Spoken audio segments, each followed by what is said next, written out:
Afternoon, everyone. Thank you for joining us today.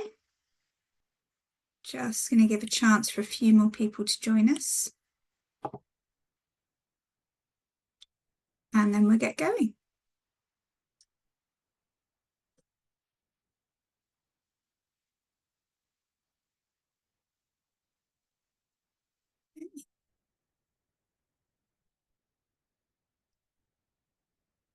Well, thank you for joining us this afternoon for this webinar, An Introduction to Field Identification Skills Certificates with Mark Duffel.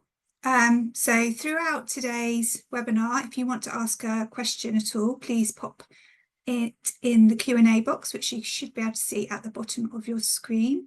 And the chat function is also available if you would like to comment on something as we go through.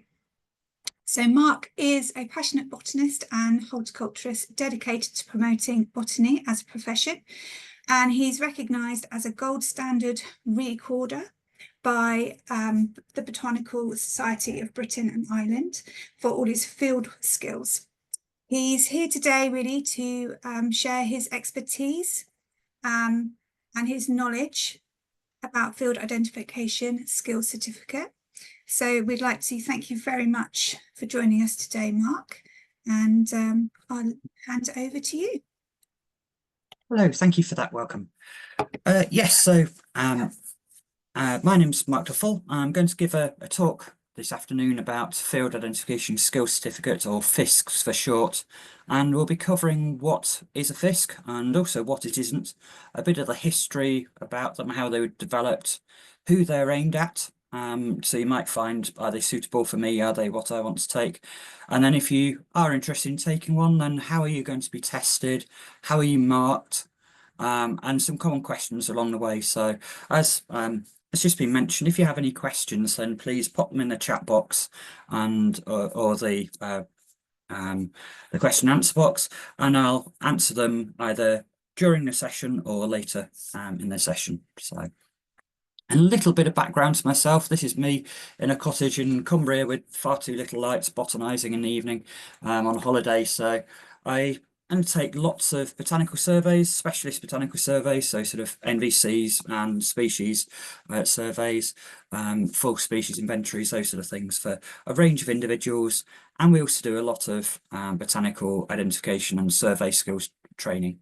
I'm also a member of the BSBI England Committee, and was formerly on the BSBI, sorry, the Botanical Society of Britain and Ireland, Skills and Training Committee, and currently on the FISC Development Working Group. And I was originally a FISC guinea pig, so I was one of the first groups of people to be tested. The people who created FISCs knew me well as a botanist, had an idea of where I should fit in the skills ladder, and then were sort of using me and other people to calibrate it. And since that time, I've gone on to take several FISCs. And then a bit later on, I was asked to actually start being a Gold Standard Surveyor. And also since that time, we've started to provide FISCs. So we'll say what the difference is of people like Gold Standard Surveyors and providers, all those sort of words. So if you do find I'm using acronyms, just pop them in the chat and put BSBI question mark if you're not sure what that acronym is, and I'll try and answer it. The first question I'd like to ask you is, have you ever taken a FISC? So there should be a poll coming up, and there should be the option of a yes or a no.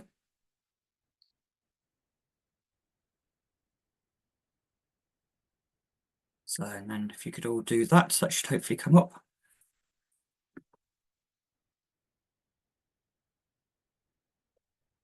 So, just a quick look. So 10% of you have, so in the room, 90% of you haven't. So that's useful to know. And then the next question is actually in the same poll, a different poll, sorry, is, oh, why is it not moving on? Now, are you considering taking a FISC in the future? And that's again a yes or a no.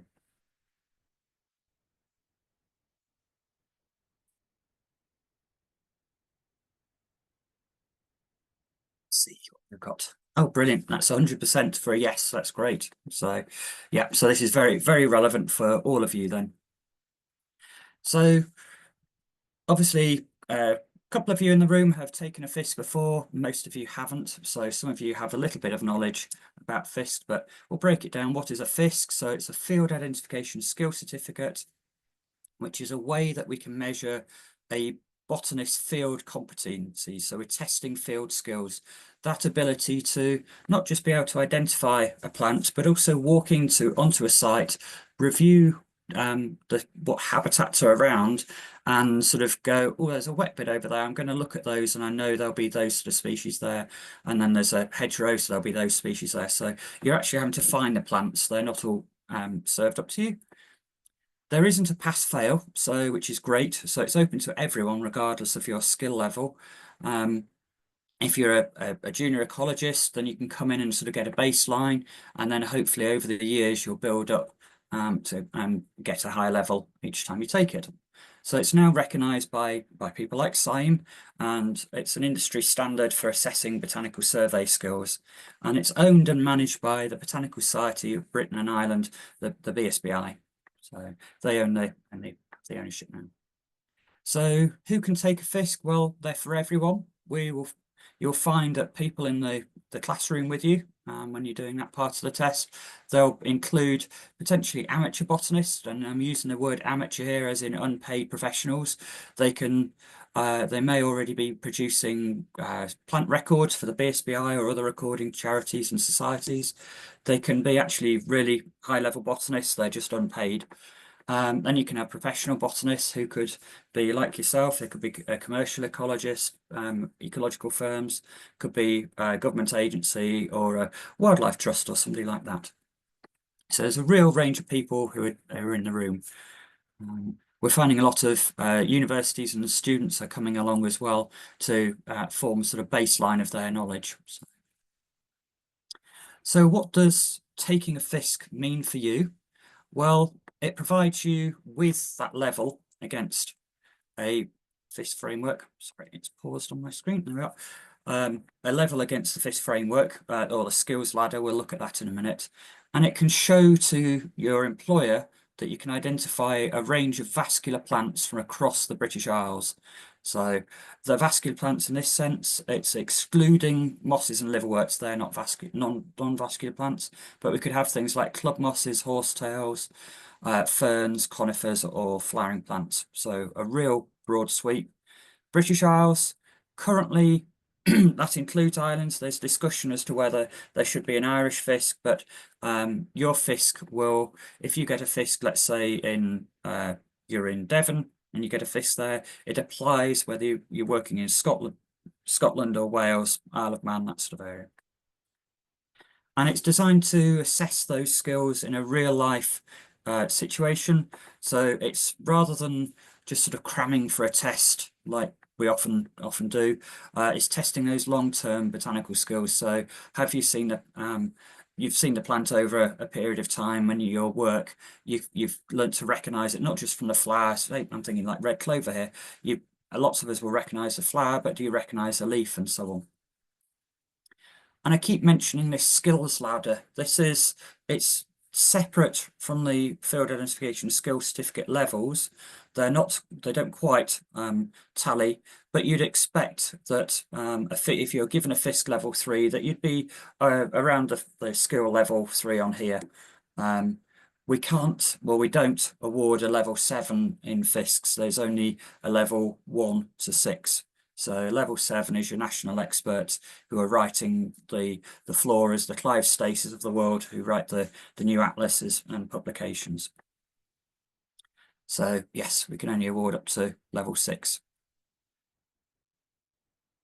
So what does it mean to you? What does taking a FISC mean to you? It can't show that you have a knowledge or expertise of a particular survey technique. So we're not assessing whether you could do an NVC, a National Vegetation Classification Survey, or a UK HAB, or Phase 1, or whatever it is.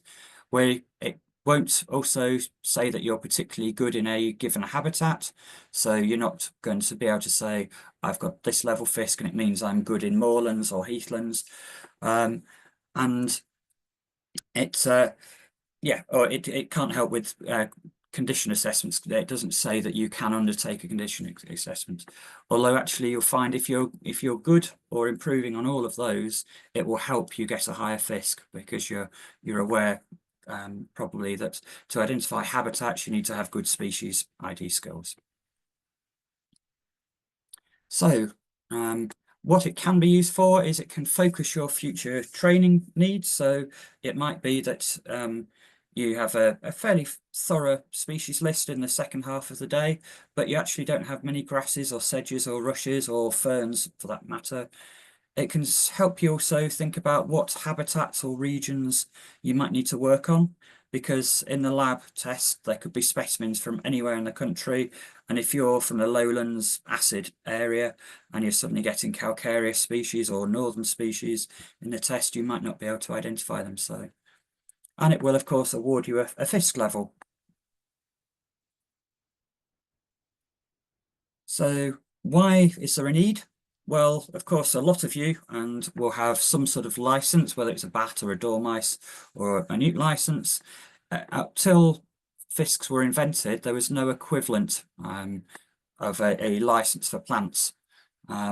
So this is in effect a sort of a scaled plant license with different levels.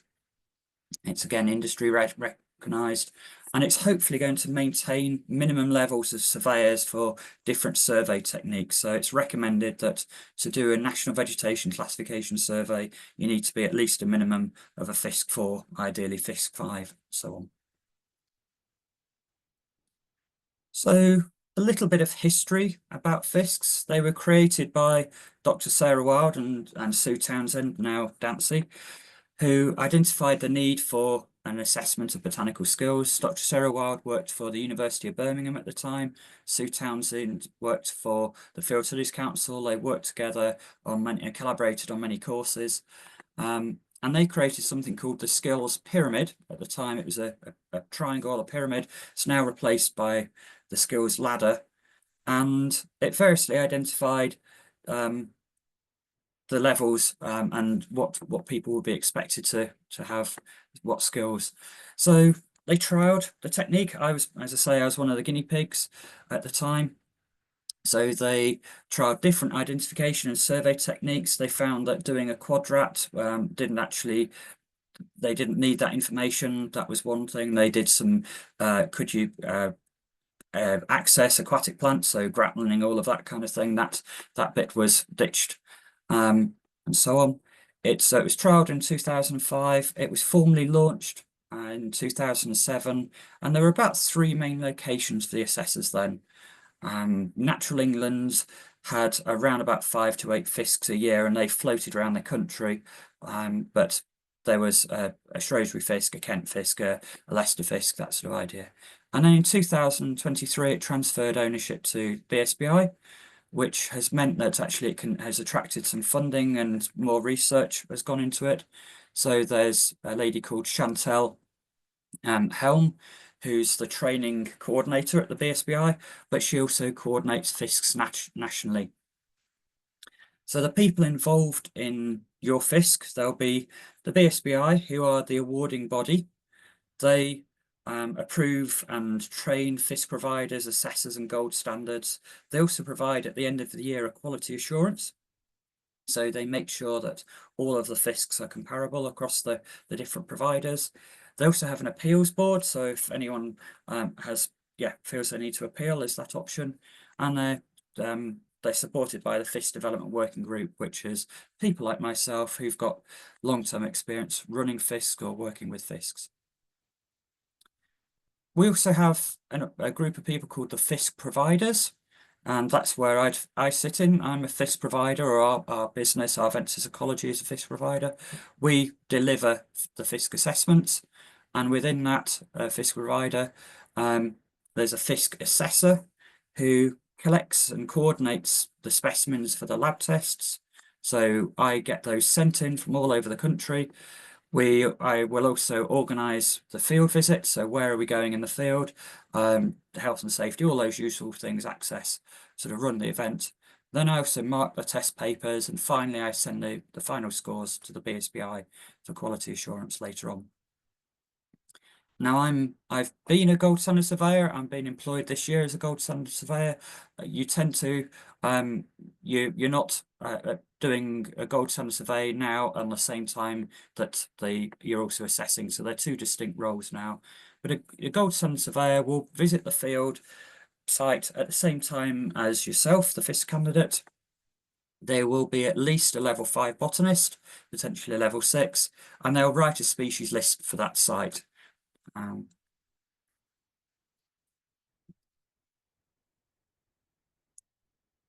Then we've got plant collectors who are all around the country who will send in specimens to those FISC assessors for the first 2 lab tests. So lab test 1 and 2. And finally, there's yourself, who's the FISC candidate. So remember, if you do have any questions, you can use the Q&A and the webinar chat as well. So boxes. So what's going to happen on the day? You'll face something like this. You'll meet up properly in one room. You'll come through into your test room and you'll see that there's a whole table of specimens here. You can see they're not in numbered trays, and you'll work through. So on the day, there'll be a FISC assessor leading the day, sorting the logistics.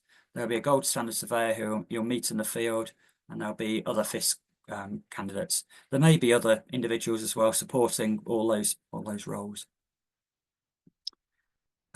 Yes, this would be something useful. In the chat box, if you could just put where you are in the country, you can either put a town or a county.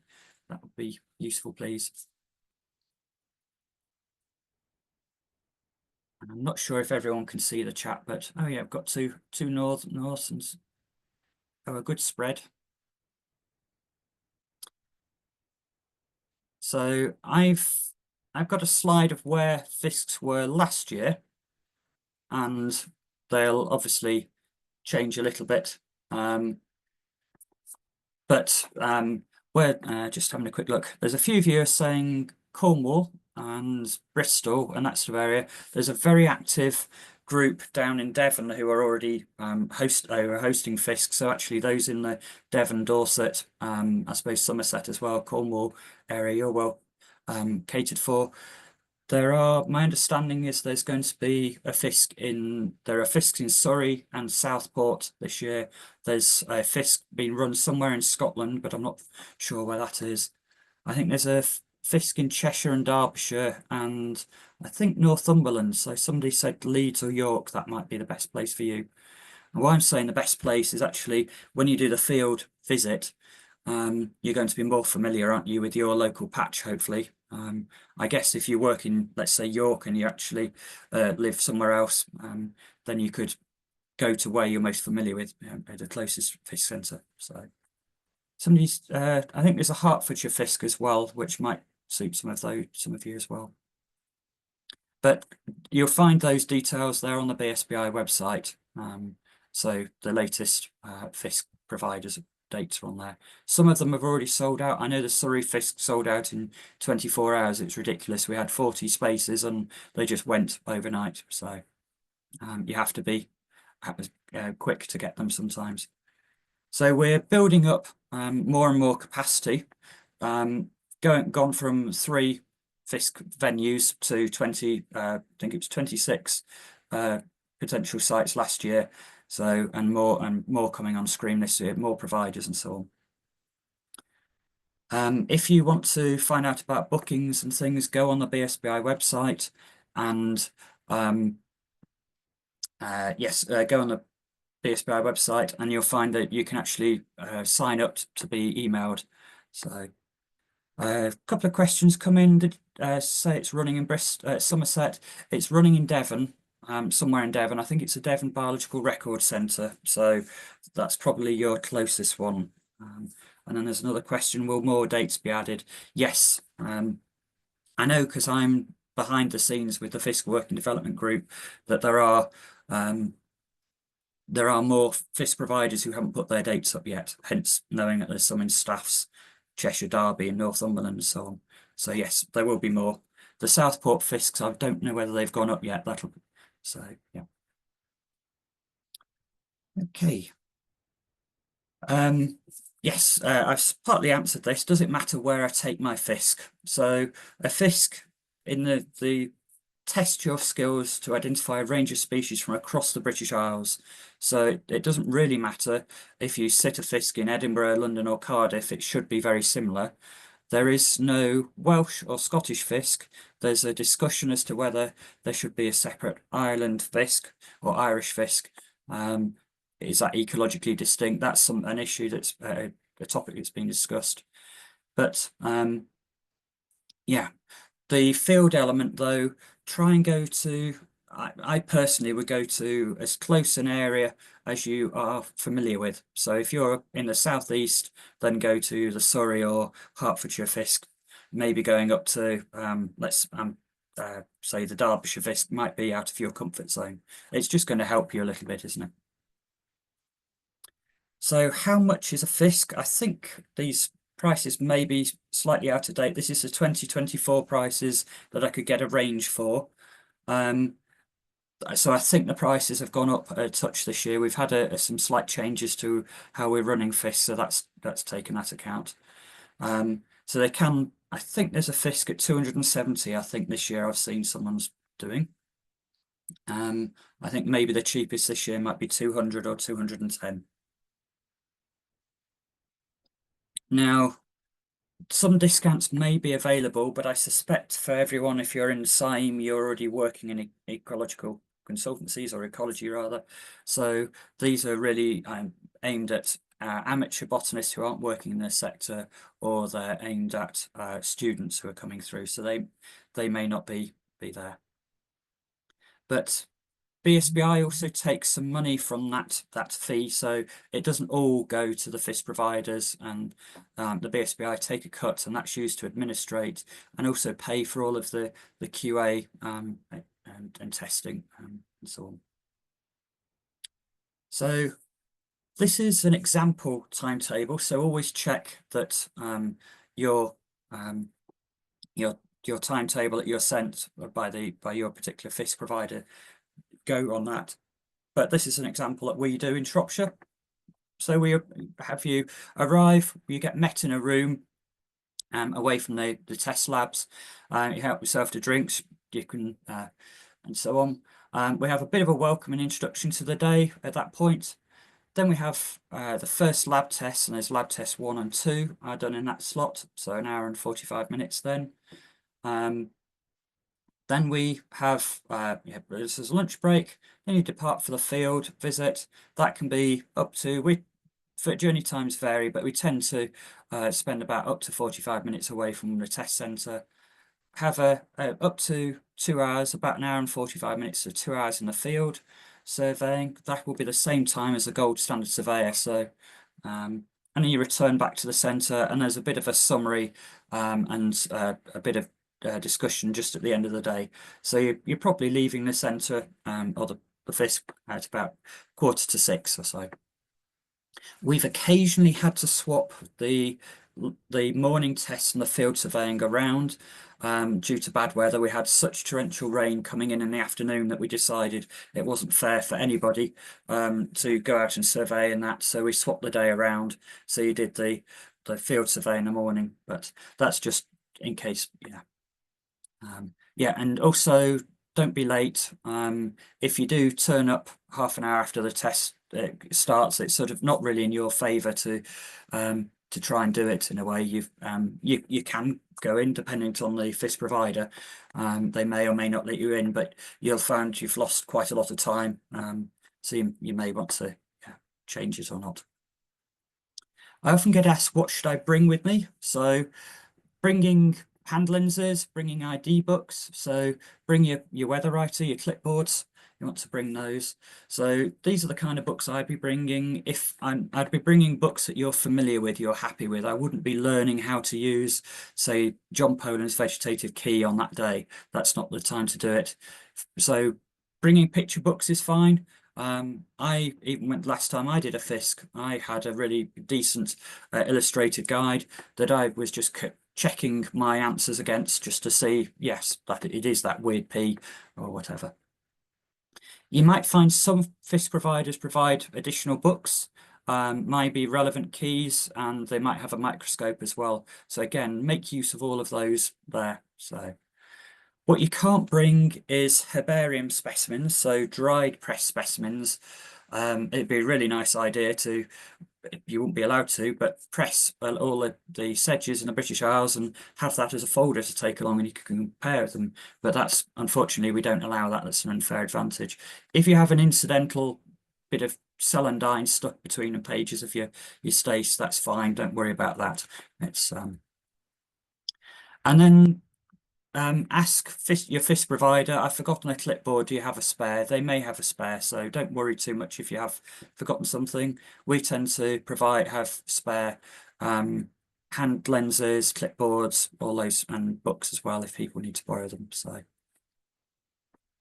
what else should you bring with you? Come in sensible field gear, so wearing sensible shoes. You're not necessarily going to be wading around in deep water, so you might not need wellies, but maybe stick them in the car. You can always ask the FISC provider if that's appropriate. Bring a water bottle as well for in the field. If it's a really hot day, then yeah, that's going to make you feel a lot better, isn't it? And a hat and all those kind of things. So yeah, just sensible equipment that you'd normally do. So we'll break down the tests, how they actually work then. So in the morning, you've got an hour and a half to complete lab test 1 and 2. I think earlier I said an hour and 45, I meant an hour and a half. So specimens will be in a classroom or a laboratory sort of situation. So they'll be arranged on tables, in trays, in pots. There'll be probably a laminated number in front of them so that you know that specimen 1, 2, and so on. And this will be testing identification of species from all over the British Isles. So for myself, last year when I ran FISCs, we had specimens from Cornwall and we had them from Shetland Isles. So for me, it was, maybe this year I'll try and get some from the Channel Islands, but it's pretty much as far south and as far north as you can get. Specimens will typically be loose. They may occasionally be in a plant pot growing. I tend to keep mine in a plastic bag because it keeps the plants fresher.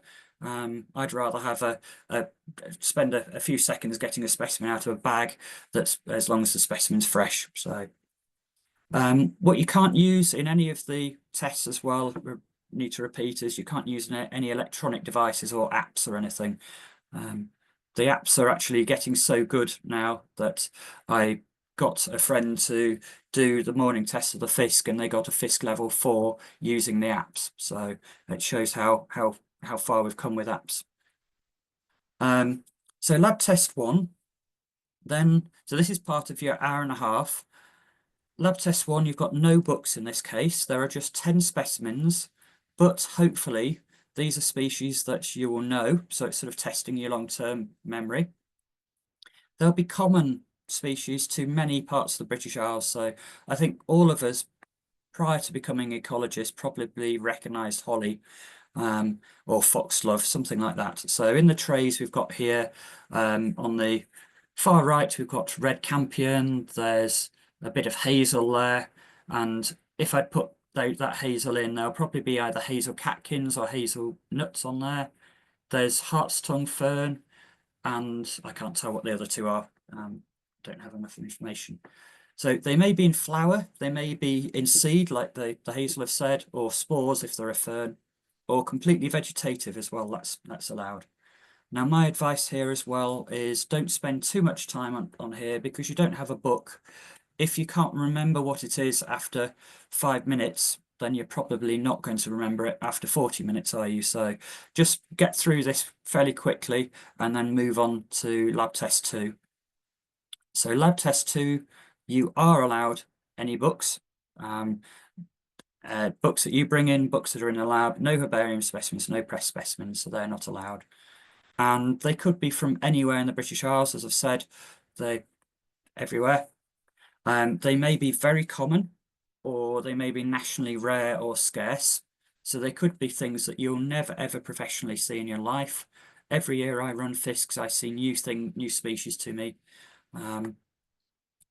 They may be protected species, so Schedule 8, or they may be invasive non-native, Schedule 9. So I've put in Killarney fern before now, and I've put in Japanese knotweed. So yeah, can literally be anything. And again, they could be in flower, fruit or seed, or purely vegetative.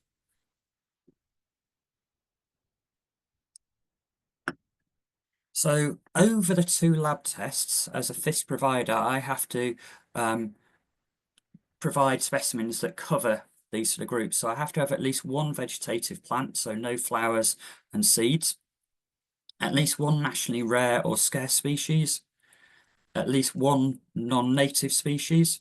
That doesn't have to be a Schedule 9, it can just be, and I've got a complete blank now, let's say Lawson cypress I could put in, so that's not a particularly invasive, but it is a non-native. At least 1 hybrid or subspecies, so one or the other, and species that aren't going to be found at the field site. So if we were going to a calcareous grassland in the afternoon for the test, then I wouldn't be putting loads of calcareous species in the morning. And at least 1 aquatic, at least 8 over, this is over the board, 8 grasses, sedges and rushes, with at least 1 member from each. 2 ferns or 2 club mosses, horsetails and ferns. We try and avoid some challenging group species. In this case, this is deergrass, which has had an awful name change. It used to be that the commonest species was Trichophorus cespitosum, that most of us south of Northumberland would see. And then the taxonomic, and the really rare one was Germanicum. The taxonomic change has now meant that the commonest one is actually Germanicum and the rarest one is cespitosum. So if I put that specimen in, I'd have to award you correct marks for both names. So we try not to do confusions like that. And you'll be relieved to know we don't include in the lab test brambles, hawkweeds or dandelions. Some of you may not be aware there's about 250 dandelions in the country, I think 400 brambles and so on. So now another common question I have is, do you have to use scientific names? And there's a little bit of something out there that people feel that they can't get a high level if they only use common names, and that's not true. I know of a FISC level 5 botanist who's actually now a Gold Standard Surveyor who only ever writes common names down. So you don't have to use them. You can use mixes of them as well. So as long as they're unambiguous. So sometimes it challenges me, like, well, yeah, let's put this in the chat. Does anyone know what Jupiter's beard is? Has anyone ever heard of that? Anyone, any clue on what the scientific name would be? Yeah, somebody's put nope. That's exactly what my thing was. I had to go, this was put on a test paper. I had to look it up and I found they were correct. It's the another common name for red valerian, but I'd never heard of it before. So please do only use English. It'd be lovely if we ran a FISC in Wales and it was done in Welsh, but actually the Welsh common names for plants are a bit erratic as well and things. So yeah, only use English or scientific names. Another concern people have is using old names or synonyms. Does it still count? So as long as we can understand what it is, the synonym isn't too obscure, then you'll get the point. So typically we're using the new flora of the British Isles as our standard, but we have a good understanding of all the other books around. And if we have a name that doesn't quite make sense or is a bit odd, we won't just mark it as wrong. We'll go and research it and see if you're using an old book. So an example here is wavy hairgrass. I think we'll probably all know that. Most of us still think of it as Deschampsia flexuosa, but it's now technically Avenella flexuosa. But if that was in your test and you put that down, any of those 3 names down, you'd get a full mark or would receive a full mark. Then there's the issue people worry about of spelling. So for lab test 2 and the field test, you do have books. So try and cross-check the names as closely as you can. Generally, minor typos, we're okay here. So if you put digitalis purpureus rather than purpurea, which is the correct one, that won't matter. Occasionally, though, they do matter.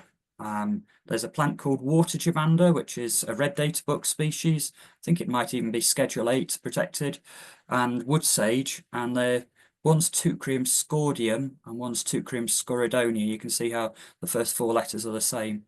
So if you get that put down the wrong one of the pair of those names, then you'll get won't get a point for that. Same is very common with petty spurge and purple spurge. Purple spurge was last recorded, or is only really current in the Channel Islands. So, yeah. And if you've got atrocious handwriting like me, a scrawling handwriting, then just use block capitals as well, and try and keep one answer to a line. That just makes it a lot easier for the markers, and we're wanting to try and give you a fair mark. So if we can read it and understand it, then it will make it a lot easier for us. So then in the afternoon, you'll hopefully go to a lovely field site with at least 100 species present, and it'll be around 2 to 3 hectares, 5 to 7.5 acres. So not necessarily a massive site, but a reasonable amount of diversity. You'll be there for up to 2 hours. But that will be the same time as the Gold Standard Surveyor will be there. So if for some reason it gets cut short, or you only get 1 hour 45, that's the same time frame as the Gold Standard Surveyor. You'll also have an assessor present in the field, at least one. They will be checking that you're not using a mobile phone and you're not sort of wandering outside the fence line, which is very easy to do if there's no hard boundaries. You have the option to use a recording card, which is where you just put a line through. And if you've never used a recording card, don't use one. But if you have, they can make your recording a lot quicker. And typically, yes, definitely don't record bryophytes, mosses and liverworts. We don't, or algae, we don't even mark them, we just ignore them. So you're wasting your time putting them down. And then don't record apomictic species. So dandelions, you only need to put dandelion or Tyraxicum officinale ag. There are a couple of brambles that you might record separately, but yeah, apomictics tend to leave. So because, and actually in the virtual classroom we've got here, I recognize a few names, so hello to those of you who do. Because I happen to know quite a few people, I've trained people, it's only fair that the test papers are marked anonymously. So you will get a code when you turn up for the day, which will be on all of your test paper pack. It'll be on each individual test paper. So don't write your name anywhere on there. And then that means that I can mark it fairly and anonymously. Make sure you use the right test paper for the right page. And yes, just write one question on an answer on a line. So here, if you can see lab test 1, there's 10 spaces.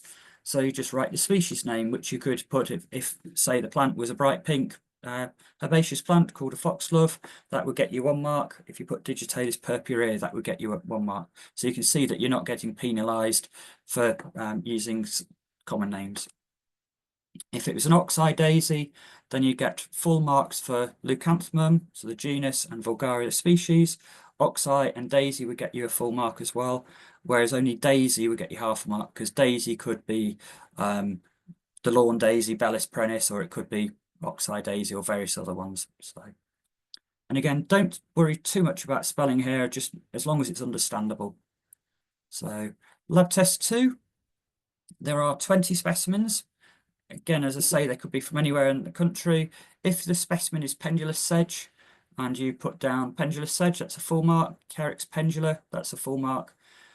What's frustrating sometimes as an examiner on this is when you leave gaps, because if you just put Carex spur, you knew it was a sedge, but you didn't know which one, you'd get half a mark. So let's say you really didn't know it's Carex pendula, then put down Carex remota or another sedge. You at least are going to get half a mark. So yeah, it's worth having a go. So you can see there, Carex leporiana, if that was the example, you put the wrong name, you'd still get half a mark because it's a sedge. And there is always the chance that you'll choose the right name, even if you are guessing a little bit at the end. There are there's potentially hybrids, so just how hybrids are marked. Geum intermedium is hybrid avens, the hybrid between wood avens and water avens. You get a mark for that. You get a mark for hybrid avens. If you called it water or wood, that in effect is saying that it's, or any of the other common names, it's a GM species. That gives you half a mark. So you can see here how we're trying to be fair and give you marks. So yeah, always put an answer down, even if you're not totally sure. That's for the morning tests. For the afternoon test, though, this is marked differently.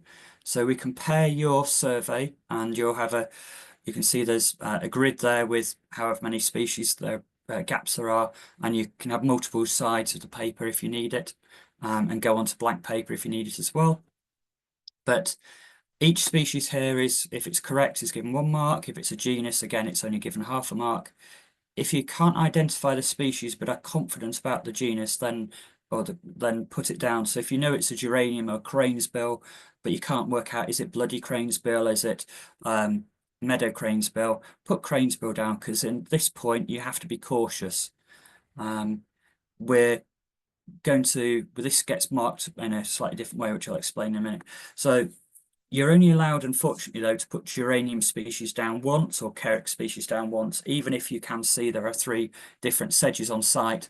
Otherwise you could just put carex 5 times and hopefully we get 2.5 marks there, but that wouldn't be fair. So in the field test, if you get identifications wrong or unreasonables, which we'll break down in a minute, they are negative marks. So don't just put random or massive guesses, wild guesses in here. I can think of examples I had last year. I took somebody to calcareous grassland and they had bog pondweed. I don't know where they got pondweed from, because we didn't even have water on the site, and bog, for a start, bog pondweed is an acid loving species, so that was a complete wild guess, and for me it was a real easy one to mark because it's an error. So we've got this is how the marks are, how we work out your marking. Lab test 1, if you get 9 or more correct, then you get a level 5. You can see if you get 3, that should be a comma, 3 to 4.5 correct, then that would be a level 2, and so on. And you can see in lab test 2, to get a level 5, you'd have 16 plus correct. Level 3 would be 9 to 12.5 correct, and so on. In the field, then we have to look quite hard at your data, because quite commonly you'll record species that aren't recorded by the Gold Standard Surveyor, because unless you literally walk in their footprints and see what they see, you're going to see different areas and so on. And I'm not recommending you follow them around either. So we will look against any historical records for a site. If they're not in that site list, then we will expand the search a little bit, maybe to a monad, a 1 kilometre, or a tetrad, 2 kilometre square, just to check. If we find within those searches, then it's noted as correct. If not, it's a false positive. And we do also give benefits of the doubt for species that could potentially be there, but there's no current or historical record. So that bit's added in. So let's assume that the Gold Standard Surveyor had 100 species on their list and you got 60 species. You look along there and see that a score of 60 correct species is a FISC level 4. So if you only had 30, then you'd be a FISC level 2, and so on. And this is where the false positives come in. They're one of the originators of FISC calls them jabberwockies, so made up things. So these are things that are definitely not found on the site. So I've got an example here: bog bean from calcareous grassland, green houndstone where it doesn't exist, it's too far north, and errors like that.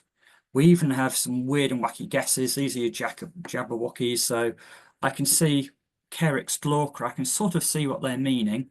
They're probably meaning carex panacea, which is carnation sedge, but again, there is no such thing. So unfortunately, an error in this place is a whole point.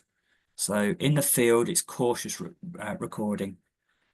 And let's say you got 3 errors in the field, then that's also counted. So if you get 3 errors, then you're actually getting a FISC score here of a level 5.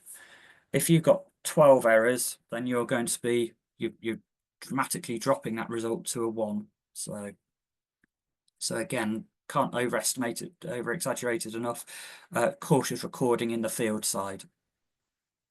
So the originators of the FISC, Sarah and Sue, did lots of clever stats and everything. And in the end, they found that, well, why not? Let's just do it simply. And it worked just as well. So all they do is they take from each of the sections, they take your score. So in the lab test 1, this candidate must have got 9 or more specimens correct. So they got a FISC level of a 5. And lab test 2 and so on. Add them all together, divide by 4. So their final score is a FISC 4. So you can start to see that here on the right hand side, if that person had been a little bit more cautious and had got a 3, not as many false positives, they could have bumped their score up a bit. But even so, only as a level 3, a false positive of 3, they would still be under a FISC 4. So you can check your results a bit. If you do the maths again, you'll see that for candidate C7, they got a FISC total of 3. But if they had, if we changed the false positives to a 3, that would become a score of 3.75, I think. So they were still a little bit under a 4. So it gives you a bit of a guidance as to where you are. So you can have a look at your own results as well when you get them and see, am I a top end of a 3 or a lower end of a 3? So I hope that makes sense. I've seen there's a question come up. I'll answer that in a little while. So how do we award a FISC level 6? That's the highest level of award possible. These are very rare. They're typically botanists operating at a national level, surveying all over the country. For the lab test 1, they will have got everything correct. They will have got, here we are, scored at least 18 out of 20 in the lab test 2, and they will get at least the same or typically more than the Gold Standard Surveyor, and they get 0 or maybe 1 error. So yeah, they're really quite high level people. So very rare. I think I've awarded about 3 or 4, 3 maybe. Yeah. So all of this goes in a FISC spreadsheet. It calculates it for us. It makes us a lot easier as a FISC provider now. It sorts it out. It helps us to track and chase and double check so that we're not undercounting or overcounting your scores as well. So it's fair for you. You will then get a piece of paper, electronic email, an email at some point with your name on, and it will say you have been awarded a FISC at, let's say, level 4, and there's your breakdown of your marks. So you can see that there in the field test you got a 3, so a little bit more work in the field. You could maybe move it up to a 4. False positives were a 4, so you got some errors, but not actually that many. So that was good. And you'll get these preliminary or provisional results in when will you get them? You get them 8 weeks after your take the FISC. You will then get the formal certificates from the BSBI around November, which may seem a little while off, but that's because we have the QA boards in October who review every FISC, and it's getting more and more FISC just to make sure they're fair. And you'll get some lovely certificate like this, personalised certificate with your name and the level that you're at. And you can then use that to, with your employers or whatever. So few more questions, nearly towards the end. So can I ask for further feedback from the FISC assessors? Unfortunately, other than those 4 scores, we say no. You may get a little bit of informal advice on the day if you have a chat with the assessor. It might be, well, how many sedges were there on the site? Which ones did I miss? That sort of thing. You can do that, but it's when you imagine there's potentially 20 candidates in a FISC, and then scale that up by the number of FISC you're doing.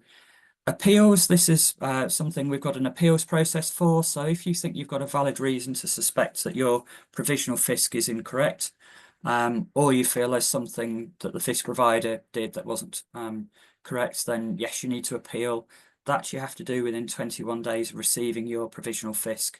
And then what will happen is that will be reviewed, taken to the QA process, flagged up, and we really scrutinise those really hardly, really well. You'll find the person, if it was one of my FISCs, then I wouldn't be in the room scrutinising that, so it's all kept sensible for that.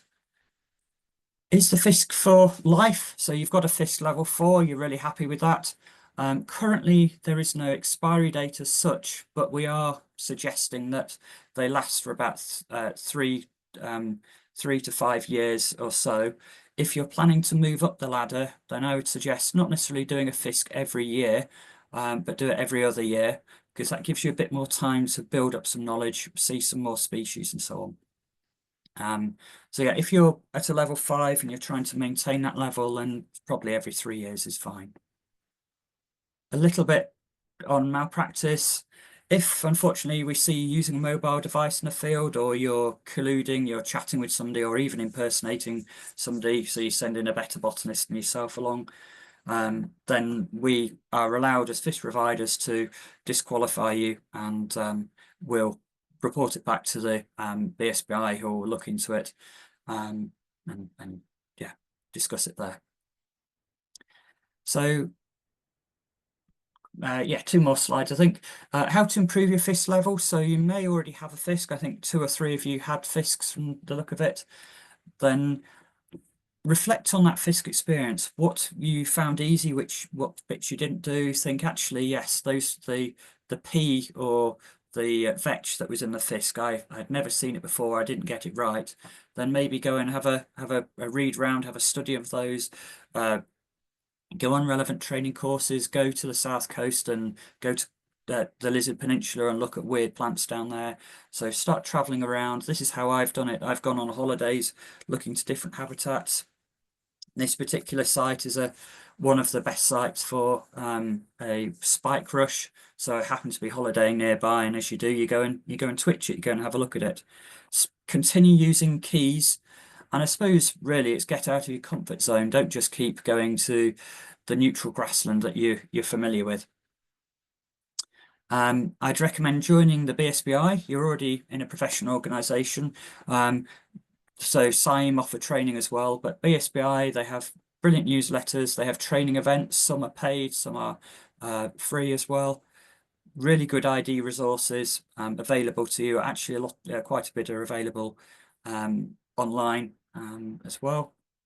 You might have heard about identity plans as well.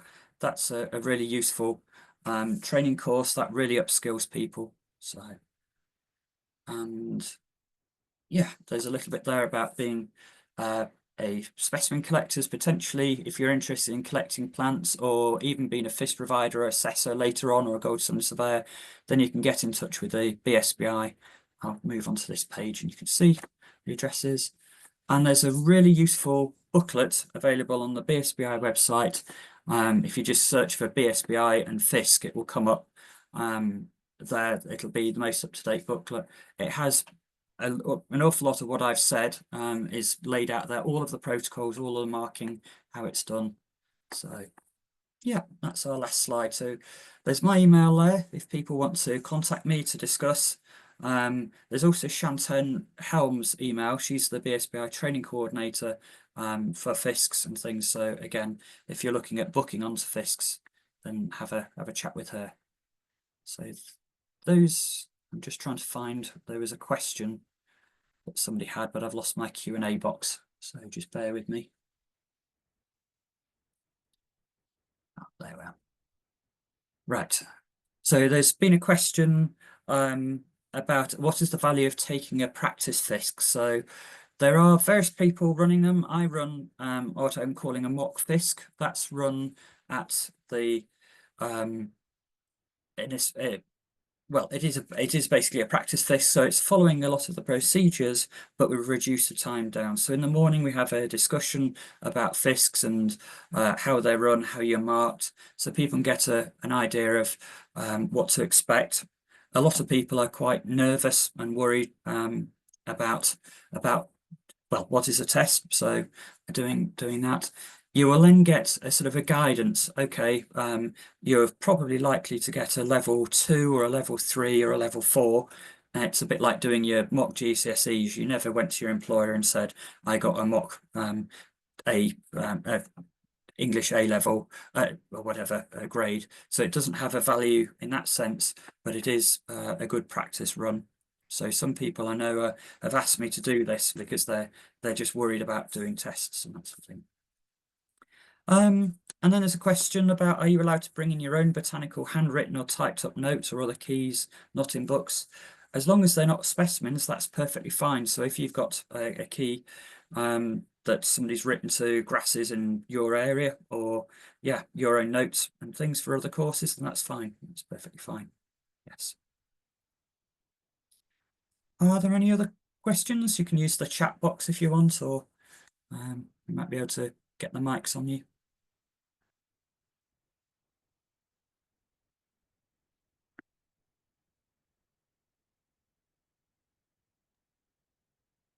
Either bored you all to death, or I've answered all your questions. So But I think we're almost at time, Mark. yeah, Anyway, that's fine. So yeah, if anyone's really quick and gets it in, we can ask you. But oh, we've got a couple coming into the chat now. Yeah, so question about the slides afterwards. So yes, I can share those with Simon, and yeah, they can forward them on to you. Yep. Yep, we can definitely do that. Thank you. So thank you very much, everyone, for joining us today.